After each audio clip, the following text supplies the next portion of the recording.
स्वागत है आप सभी का आपके प्यारे से YouTube channel word of physics में। और मैं गौरव मिश्रा आपको सॉल्यूशन करवा रहा हूं 3 मार्क्स के क्वेश्चन का। आपके नेक्स्ट बोर्ड एग्जाम में जो क्वेश्चन आने वाले हैं, ठीक है, उसमें 3 मार्क्स के क्वेश्चन को आप यानी कि लॉन्ग आंसर को आप किस तरह से देंगे, किस तरह से क्वेश्चंस को अटेम्प्ट करेंगे, ये सब आइडिया आपको इन वीडियोज को देख के मिल जाएगा। इस कड़ी में बच्चों हम लोग इलेक्ट्रोस्टैटिक पोटेंशियल एंड कैपेसिटेंस के चैप्टर पर पहुंच गए हैं और हम लोग अब इस चैप्टर के क्वेश्चंस को सॉल्व करेंगे। तो चलिए बच्चों, हमारा पहला question, state the significance of negative value of electrostatic potential energy of a system of the charges. 3 charges are placed at the corners of an equilateral triangles ABC of the side 2 meter as shown in the figure. Calculate the electric potential energy of the system of the 3 charges. Okay, तो देखिए पूछ रहे हैं बच्चों significance of negative potential energy. Electrostatic potential energy अगर negative है, इसका क्या सिग्निफिकेंस? तो बेटा इसका मतलब होता है कि द सिस्टम इज बाउंडेड। याद करो, जैसे ग्रेविटेशनल पोटेंशियल एनर्जी हमेशा क्या मिलती थी? निगेटिव मिलती थी। इसका मतलब जब किसी मास को इन्फिनिटी में ले जाना पड़ता था, दूर करना होता था, तो हमें एनर्जी देनी पड़ती थी। वैसे ही अगर कोई भी चार्जेज का सिस्टम है, उसकी पोटेंशियल एनर्जी निगेटिव है, इसका मतलब अगर उस सिस्टम उन चार्जेज को अलग अलग करना है, सेपरेट करना है, तो आपको कुछ एनर्जी उसको देनी पड़ेगी। वो बाउंडेड है, एक दूसरे से बंधे हुए हैं, ठीक है। और इसका मतलब उस कंडीशन में चार्जेज को दूर करने के लिए, किसी चार्ज को उस सिस्टम से हटाने के लिए जो इलेक्ट्रिक फील्ड है उसके अगेंस्ट आपको एनर्जी देनी पड़ेगी। समझ गए? इसका मतलब है कि कोई भी चार्ज अगर रखा है तो उसको हमको अगर दूर ले जाना है तो हमको इलेक्ट्रिक फील्ड के अपोजिट डायरेक्शन में एनर्जी वर्क करना पड़ेगा, अपोजिट डायरेक्शन में एनर्जी देनी पड़ेगी। मतलब उस सिस्टम को ब्रेक करने के लिए कुल मिला के एक एनर्जी की रिक्वायरमेंट होगी। ये उसका सिग्निफिकेंस है। अगला पार्ट बच्चों दिया है, हमसे कह रहे हैं कि ये 3 चार्जेस दिए हैं, ठीक है। हमको इनकी पोटेंशियल एनर्जी बतानी है सिस्टम की, जबकि हर चार्जेस के बीच की डिस्टेंस बच्चों कितना है? 2 मीटर, ठीक है। अच्छा, और ये भी दे दिया कि हर साइड 2 मीटर है। इसका मतलब क्या है? ये एक इक्विलैटरल ट्रायंगल है, ठीक है। तो इसकी पोटेंशियल एनर्जी कैसे निकालेंगे? लिखेंगे so potential energy of given system, ये कितना आएगा बच्चों? U बराबर, तो U बराबर हो जाएगा, पहले इनका पोटेंशियल एनर्जी निकालोगे, फिर इसका निकालो, फिर इसका, सबका निकालना पड़ता है ना। तो ये Q1 है, ये Q2 है, ये Q3 है, ठीक है। तो इस डिस्टेंस को हम बोलेंगे 1/4 पाई एप्सिलॉन 0। 2 चार्ज अगर होते थे, याद करो, Q1 और Q2, उनके बीच की डिस्टेंस R होती थी, तो पोटेंशियल एनर्जी का फार्मूला क्या होता था? ये होता था 1/4 पाई एप्सिलॉन 0 Q1 Q2, मतलब दोनों चार्जेस का प्रोडक्ट अपान में उनके बीच की डिस्टेंस R। वैसे यहाँ करेंगे, इनके बीच का क्या होगा? 1/4 पाई एप्सिलॉन 0 Q1 Q2 अपान ये डिस्टेंस, ठीक है। तो यानी क्या आएगा? Q1 Q2 अपान ये डिस्टेंस, मतलब उनके बीच की डिस्टेंस क्या आएगा? BC plus 1/4 pi epsilon 0 Q2 Q3 अपान ये डिस्टेंस, Q2 Q3 अपान AC प्लस 1/4 पाई एप्सिलॉन 0 ये वाला चार्ज चेंज, मतलब Q1 Q3 अपान ये डिस्टेंस कितनी होगी? AB। चलिए सॉल्व करते हैं। तो U बराबर क्या आएगा? तो U बराबर आएगा 1/4 पाई एप्सिलॉन 0, कॉमन ले लो सबसे, क्या बचेगा? Q1 Q2 अपान BC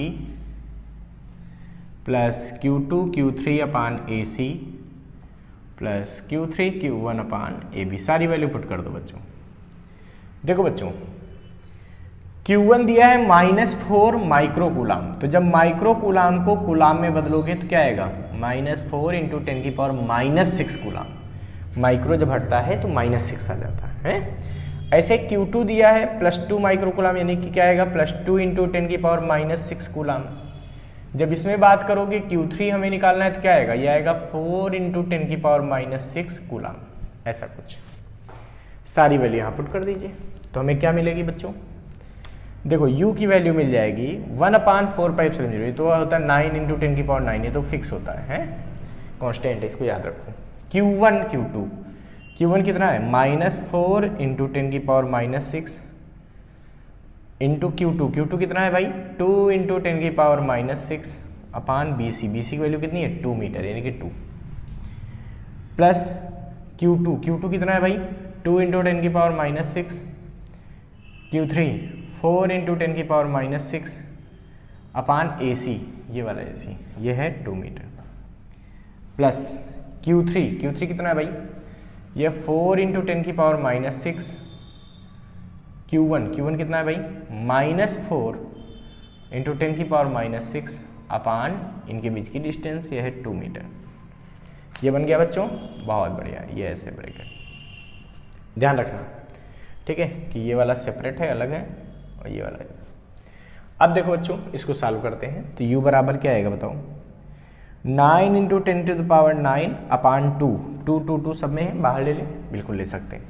ये कितना आएगा, ये आएगा -8 × 10⁻12, ये कितना आएगा +8 × 10⁻12, ये कितना आएगा -16 × 10⁻12, ठीक है। इसको सॉल्व कर लीजिए, तो u बराबर क्या आएगा, देखो -8 + 8 तो कैंसिल हो गया आपस में, तो बचा क्या -16 × 10⁻12, यानी कि ये बचा 9 × 10⁻9 अपान 2 × 16 × 10⁻12, वो भी कैसा माइनस का, क्योंकि ये दोनों तो कैंसिल हो गए ना आपस में,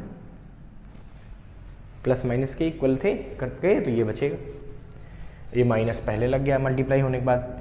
अब देखो बच्चों इससे इसको कैंसिल करेंगे कितनी बार जाएगा 8 टाइम्स, तो u बराबर आ जाएगा -72 9 8 72 × 10⁻³ जूल। या इसी को मैं थोड़ा और सॉल्व करके लिख सकता हूं, u बराबर -7.2 × 10⁻⁻2 जूल, 7.2 × 10⁻⁻2 जूल, ये हमारा आंसर हो जाएगा। तो यहाँ भी देखो पोटेंशियल जी क्या है नेगेटिव, मतलब अगर इस सिस्टम को ब्रेक करना हो तो हमको एनर्जी देनी पड़ेगी, ये बाउंडेड है, ये बंधा हुआ है, ठीक है। अच्छा इसको फटाफट नोट कर लीजिए बच्चों। A capacitor of capacitance C1 is charged to a potential of V0.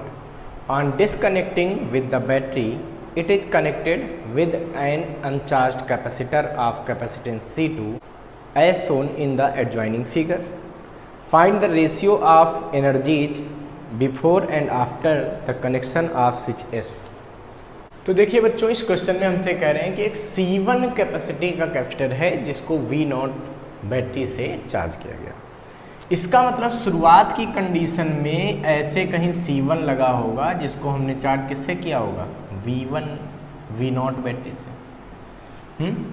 जब इसको हम चार्ज करेंगे तो बच्चों इस पे कितना चार्ज पहुंच जाएगा सोचो, इनिशियल चार्ज कुछ आ जाएगा, कितना आएगा Q बराबर C1 V0, ठीक है। और कह रहे हैं फिर इस कैपेसिटर को समझो यहाँ लगा दिए गए हैं बैटरी हटाकर, ठीक है। फिर हम इस स्विच को जब बंद करते हैं तो फिर से क्या होगा, चार्ज इसका कुछ इस पे चला जाएगा, क्यों, क्योंकि C2 अनचार्ज है, उस पर कोई चार्ज नहीं, तो कुछ चार्ज इस पे चला जाएगा। तो जब चार्ज इधर से उधर जाएगा तो फिर से कुछ एनर्जी आएगी, पहले कुछ एनर्जी होगी बाद में कुछ एनर्जी होगी, जुड़ने के बाद इससे दोनों एनर्जी का रेशियो हमको चाहिए, हमको इनिशियल अपान फाइनल एनर्जी चाहिए। तो बच्चों हम पहले वाली एनर्जी निकालेंगे, फिर बाद वाली एनर्जी निकालेंगे, फिर दोनों का रेशियो ले लेंगे, यही करना है हमको। तो देखिए सबसे पहले तो हम शुरुआत का केस करते हैं कि जब C1 को V0 से कनेक्ट किया उस समय इस पे चार्ज कितना जाएगा, तो भाई चार्ज का फार्मूला तो Q बराबर CV, तो C इसका कितना है C1 और वोल्टेज कितना है V0, तो Q बराबर क्या हो गया C1 V0, ये चार्ज आ गया, ठीक है। सो एनर्जी स्टोर्ड इनिशियली, शुरुआत में कितनी एनर्जी स्टोर है, ठीक है। तो इसको हम कहेंगे UI, इनिशियल एनर्जी। एनर्जी का फार्मूला क्या होता है, ½ Q² अपान C, तो क्यू स्क्वायर अपान C1 पहले वाला कैपेसिटी, ठीक है। तो यू आई कितना आएगा भाई, हाफ क्यू स्क्वायर, क्यू की जगह C1 V0 का होल स्क्वायर अपान C1। तो यहाँ से यू आई की वैल्यू आ जाएगी बच्चों, देखो C1 square V0 square upon 2 C1 से एक C1 काट दो, बिल्कुल ऐसे करते हैं तो पावर कटेगी, तो क्या बचेगा, हाफ C1 V0 स्क्वायर। ये पहले की कंडीशन होगी, पहले की एनर्जी होगी। अब जब हम इस की को यहाँ जोड़ देंगे तो क्या होगा बच्चों बताओ, कुछ चार्ज यहाँ का यहाँ चला जाएगा। टोटल चार्ज यहाँ पे कितना था पहले, C1 V0, अब कुछ चार्ज इधर उधर बढ़ जाएगा, ठीक है। फाइनल कैपेसिटी कितनी हो जाएगी ये सोचो पहले, फाइनल कैपेसिटी भाई, इससे इसमें कुछ चार्ज जाएगा, मतलब इनमें चार्ज डिस्ट्रीब्यूशन होगा, तो ये दोनों आपस में पैरेलल की तरह ट्रीट करेंगे, हैं। तो इसका मतलब जो फाइनल कैपेसिटी हो जाएगी C डैश, वो किसके बराबर होगी, वो बराबर होगी C1 प्लस C2। इन दोनों कैपेसिटर पे नेट चार्ज कितना होगा ये सोचो। देखो बहुत सारे तरीके इसको सॉल्व करने के, कुछ लोग कॉमन पोटेंशियल निकालते हैं वहाँ से करते हैं, कुछ लोग दोनों पर अलग अलग चार्ज निकालेंगे फिर पोटेंशियल निकालेंगे तब करेंगे। हम डायरेक्ट भी कर सकते हैं इसको, हम डायरेक्ट कर लेते हैं क्योंकि इसी 2 नंबर क्वेश्चन है, ठीक है। अब हमको पता है इस पे टोटल चार्ज कितना दिया हमने, C1 V0, वही तो दोनों में बटा है, कुछ यहाँ बचेगा कुछ यहाँ बचेगा, जो भी बचेगा मुझे नहीं पता। मेन क्या है, हमको एनर्जी निकालना है। तो फाइनल एनर्जी निकालने का बेटा ये भी फार्मूला हो सकता है, क्या, हाफ क्यू स्क्वायर। क्यू तो वही रहेगा, क्यों, क्योंकि जब बैटरी डिस्कनेक्ट हो जाती है तो चार्ज सेम रहता है, क्यों, क्योंकि चार्ज को कौन प्रोवाइड करता है, बैटरी प्रोवाइड करती है। जब बैटरी हटा दी गई तो चार्ज फिर बदलने वाला नहीं है, इसका मतलब चार्ज तो टोटल चार्ज तो ही रहेगा क्यू। अब वो इधर उधर हो जाएगा वो एक अलग बात है, अपान टोटल कैपेसिटी, जो इसकी नेट इक्विवेलेंट कैपेसिटी आई हो, जो भी आई हो वो रख देंगे अपान C0। मतलब UF बराबर हम लिख सकते हैं हाफ क्यू स्क्वायर, क्यू की वैल्यू क्या है देखो C1 V0 का whole square upon C dash की वैल्यू C1 प्लस C2, ठीक है। तो यहाँ से बच्चों ये आ जाएगा UF बराबर, ये हमेशा कर सकते हो, नेट चार्ज निकालो, अगर बैटरी नहीं लगी है तो नेट चार्ज अपान इक्विवेलेंट कैपेसिटी, नेट चार्ज का square upon equivalent capacity into 2, ये अपान में, ठीक है। ये लगा के तुम फार्मूले से हमेशा U की वैल्यू निकाल सकते हो। मतलब जब भी फाइनल एनर्जी निकालनी हो तो इसीलिए मैंने half Q square upon C का फार्मूला किया था, क्योंकि क्यू सेम रहेगा, दोनों केस में वही यूज हो जाएगा, समझ रहे। तो ये आ जाएगा बच्चों हाफ क्यू, ये इसका स्क्वायर कर लो तो क्या आएगा C1 V0 square upon C1 plus C2, ठीक है। सो UI अपान UF, यही तो निकालना है हमको, UI अपान UF, इनिशियल एनर्जी अपान फाइनल एनर्जी। इनिशियल आई है क्वेश्चन नंबर 1, फाइनल आई है क्वेश्चन नंबर 2, वैल्यू पुट कर दो भाई। तो इनिशियल वाली क्या आएगी, हाफ C1 V0 स्क्वायर, ये वाली क्या आएगी देखो C1 square V0 square upon में C1 प्लस C2 इंटू 2, ये 2 पर आएगा, 2 से 2 कैंसिल, V0 स्क्वायर से V0 स्क्वायर कैंसिल, C1 से एक C1 का स्क्वायर कैंसिल होगा, मतलब UI अपान UF बचेगा हमारे पास C1 प्लस C2 अपान C1, क्या बचेगा C1 प्लस C2 अपान C1। ये एनर्जी का रेशियो आ गया, ठीक है। आप और बड़ा भी सॉल्व कर सकते हो, कुछ लोग इसमें बताया था कि इनिशियल इस पे चार्ज निकालेंगे, फिर इस पे निकालेंगे, फिर इसकी एनर्जी उसकी एनर्जी, तब कुछ लोग कॉमन पोटेंशियल कर, हम क्यों करें जब हमको पता है नेट चार्ज सेम है, तो नेट चार्ज का फार्मूला लगा लो, नेट चार्ज अपान इक्विवेलेंट कैपेसिटी है। तो फार्मूला क्या बन जाएगा, फाइनल एनर्जी बराबर हाफ नेट चार्ज का square upon equivalent capacity, simple, इस फार्मूले से आ सकता है। इसको फटाफट नोट कर लीजिए। A parallel plate capacitor A of capacitance C is charged by a battery to voltage V. The battery is disconnected and an uncharged capacitor B of capacitance 2C is connected across A. Find the ratio of final charge on the A and B or total electrostatic energy stored in A and B finally and that stored in A initially. Okay तो देखिए बच्चों, इस question में हमसे कह रहे हैं कि एक कैपेसिटर A है, ठीक है, ये एक कैपेसिटर है, इसका नाम उन्होंने दे दिया A, और कहा इसको जोड़ा गया है V वोल्ट की बैटरी के साथ और इसको चार्ज कर दिया गया। इसकी कैपेसिटी बच्चों C है। अब समझो बात को, V वोल्ट से जोड़ा C कैपेसिटी है, तो इस पर चार्ज कितना गया होगा सोचो, CV। Q बराबर क्या होता है, CV। तो इसका मतलब इसमें जो इनिशियल चार्ज होगा वो क्या होगा, CV होगा, और जो इनिशियली इसमें एनर्जी स्टोर होगी वो क्या होगी बताओ, है इनिशियली स्टोर्ड एनर्जी। तो पोटेंशियल एनर्जी स्टोर्ड इनिशियली, ठीक है, कितनी होगी भाई, तो ये होगी UI बराबर half Q square upon C, half Q square upon C, इतना हो गया। आगे बच्चों कह रहे हैं कि इसको बैटरी को डिस्कनेक्ट कर दिया गया, मतलब यहां से हटा दिया गया। तो ये तो इनिशियल डायग्राम हो गई, ये इनिशियल सिचुएशन हो गई, ठीक। जब फाइनल की बात की जा रही है तो वो क्या बोल रहे हैं कि इस बैटरी को यहाँ से हटा दिया गया, मतलब ये कैपेसिटर अब ऐसे लगा हुआ है, ठीक है, इसमें लेकिन चार्ज आ चुका है ना, इस प्लेट पे पॉजिटिव इधर नेगेटिव ऐसे आ चुका है। इसके साथ में इस चार्ज कैपेसिटर के साथ में एक 2C कैपेसिटी का एक कैपेसिटर और जोड़ दिया गया, B वाला कैपेसिटर, लेकिन कहा गया ये अनचार्ज्ड है। ये जो 2C कैपेसिटी का कैपेसिटर है कैसा है, अनचार्ज, मतलब इसमें चार्ज था और इसमें चार्ज नहीं था। तो क्या होगा, यहाँ से यहाँ चार्ज डिवाइड होगा, बिल्कुल होगा। कुछ चार्ज यहाँ से निकल के इस वाले कैपेसिटर में आ जाएगा क्या, बिल्कुल आ जाएगा, ठीक है, मान लीजिए आ गया। और ये चार्ज कब तक यहाँ से यहाँ आता रहेगा सोचो, जब तक दोनों के पोटेंशियल डिफरेंस सेम ना हो जाए। मान लेते हैं कि इनको हमने जब रिकनेक्ट किया, बैटरी से हटा के ऐसे जोड़ दिया एक 2C को, तो इस पे जो वोल्टेज है वो V डैश हो गया, तो इस पे भी तो वोल्टेज V डैश हो जाएगा, बिल्कुल हो जाएगा।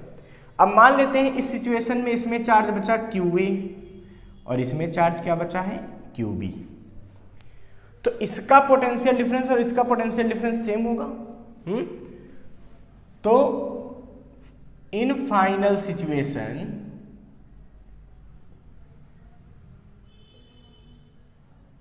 और हमसे पूछा क्या गया है इसमें, ये भी तो समझो, हमसे पूछा गया है कि फाइनल सिचुएशन में A पर कितना चार्ज होगा अपान B पर कितना चार्ज होगा, रेशियो बताना है A और B की चार्ज का। दूसरी चीज हमसे पूछी गई है कि जो फाइनल एनर्जी स्टोर होगी A और B में मिला के अपान एनर्जी करो इनिशियल वाली, तो इनिशियल एनर्जी निकाल दी, उसको फाइनल में डिवाइड कर देंगे, फाइनल वाले से इसमें डिवाइड कर देंगे और आंसर आ जाएगा, ठीक है। तो मेन हमारा टारगेट है कि पहले हम दोनों का चार्ज निकालें और फिर टोटल एनर्जी निकालें, फिर उस एनर्जी में से इससे डिवाइड कर देंगे, आंसर आ जाएगा, ठीक है। अब सोचो बच्चों, तो इन फाइनल सिचुएशन क्या होगा कि potential difference at each capacitor will be same, so QA upon C is equal to QB upon 2C। भाई देखो इसका वोल्टेज क्या होता है, तो V बराबर फार्मूला होता है बच्चों Q अपान C, तो इसका वोल्टेज क्या होगा Q बटा C, इसका क्या होगा Q अपान जो भी कैपेसिटी है 2C है तो 2C, बहुत बढ़िया। तो QA अपान QB तो आपको निकलता हुआ दिख रहा है, ये C उधर ले जाओ, QB को नीचे ले जाओ, तो क्या आएगा C अपान 2C, या हम कह सकते हैं कि QA upon QB is equal to आ गया 1 अपान 2।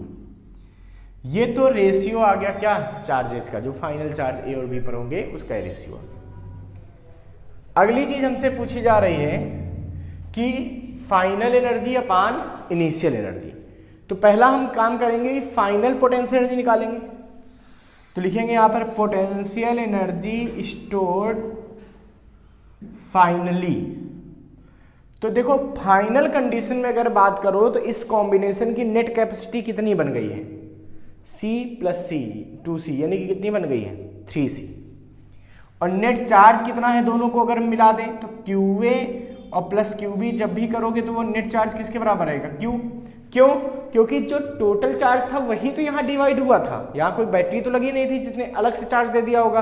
तो जो A पर इनिशियल चार्ज था वही अब दोनों में डिवाइड हो गया है, यानी कि इस कॉम्बिनेशन पे नेट चार्ज कितना है, Q है, और नेट कैपेसिटी कितनी है, 3C है।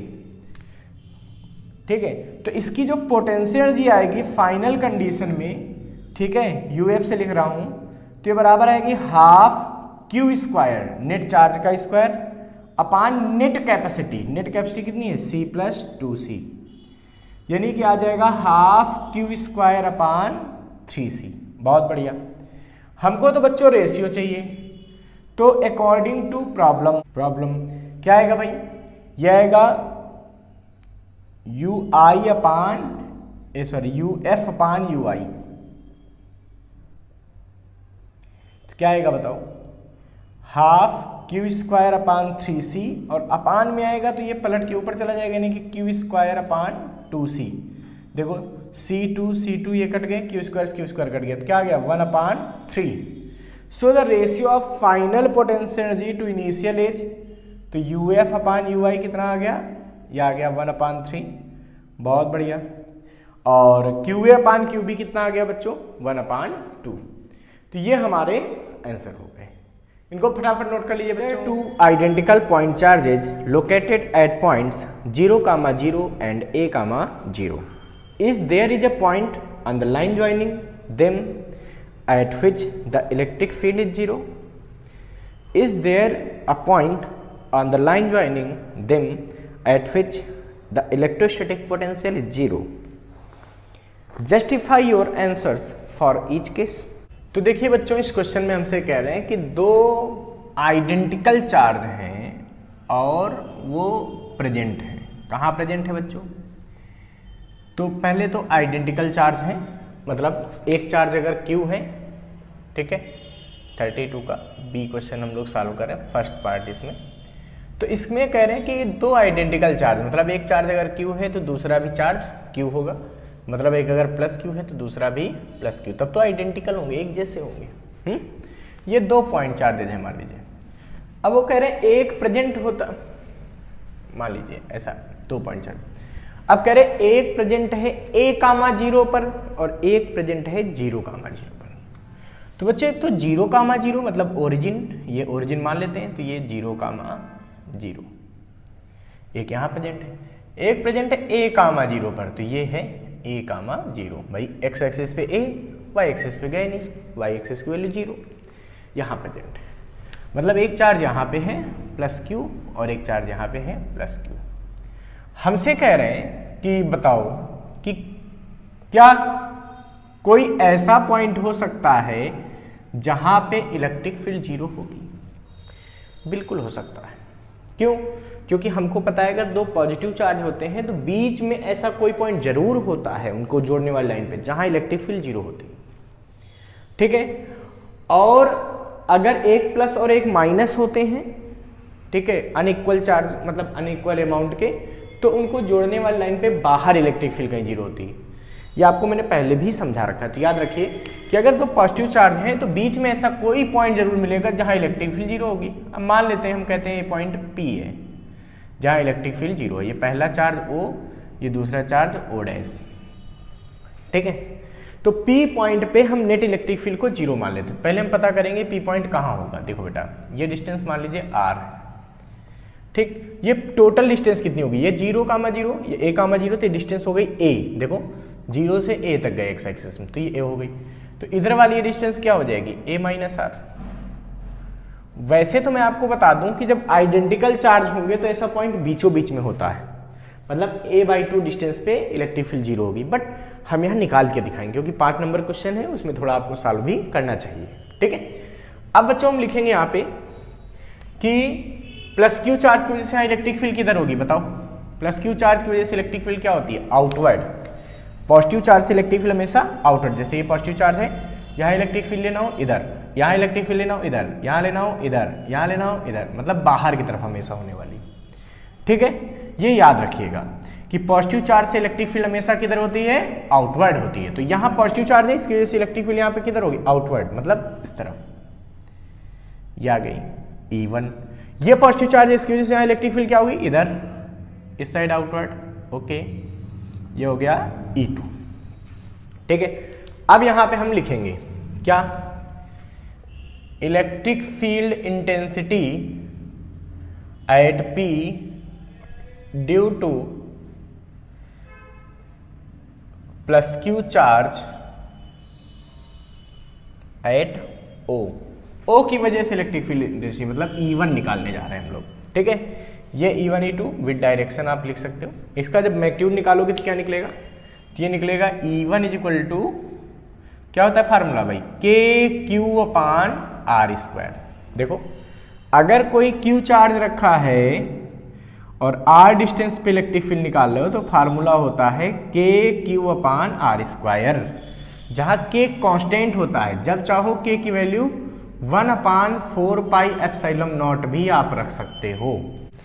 ठीक है, तो ये हो सकता है 1/4πε0 Q/R²। यहाँ E1 आ गया। फिर अब लिखेंगे electric field intensity at P due two plus Q charge at O dash पे था ना प्लस Q, उसकी वजह से इलेक्ट्रिक फील्ड ये E2 आएगी। तो E2 बराबर क्या आएगा, यहाँ से भी आएगा KQ/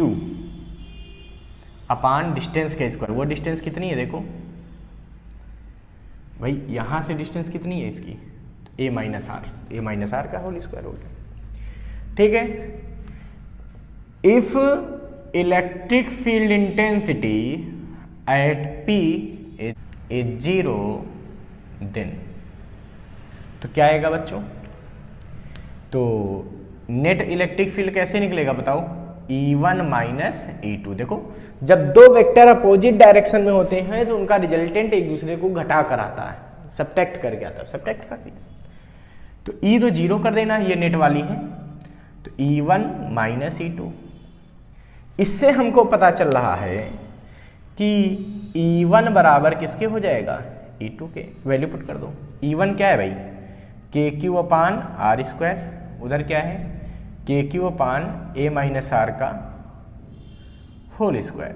KQ से KQ काट दीजिए, इधर ले लो भैया क्रॉस A माइनस आर का होल स्क्वायर बराबर R², रूट ले लीजिए तो क्या बचेगा, A minus R is equal to R, ये R उधर जाएगा तो A is equal to 2R या R is equal to A/2। ये तो मैं बोल रहा था कि जब आइडेंटिकल चार्ज होते तो इलेक्ट्रिक फील्ड बीचों बीच में 0 होती। So at distance A/2 from the plus Q charge electric field will be 0। ये तो पहला पार्ट हो गया। अब इसका दूसरा पार्ट बच्चों कह रहे हैं is there any potential is 0। बच्चों पोटेंशियल की बात की गई है, ठीक है, पूछा गया है is there electric potential is 0। क्या 0 हो पाएगा, तो हमारा आंसर होगा नो, नहीं हो सकता। क्यों, क्योंकि पोटेंशियल का फार्मूला होता है 1/4πε0 Q/R, और पॉजिटिव चार्ज से पोटेंशियल होता है पॉजिटिव और निगेटिव से पोटेंशियल होता है निगेटिव। चूंकि ये भी चार्ज पॉजिटिव है, ये भी चार्ज पॉजिटिव है, तो दोनों का पोटेंशियल हर जगह क्या रहेगा, पॉजिटिव रहेगा। तो जब नेट पोटेंशियल निकालेंगे, चूंकि पोटेंशियल एक स्केलर क्वांटिटी है, तो आएगा V1 प्लस V2, और दोनों पॉजिटिव तो दोनों को जोड़ने पे कभी 0 मिलेगा ही नहीं। तो लिखेंगे V is positive due to both charges, so at every point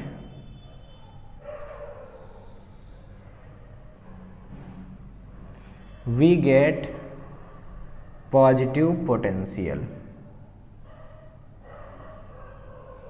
because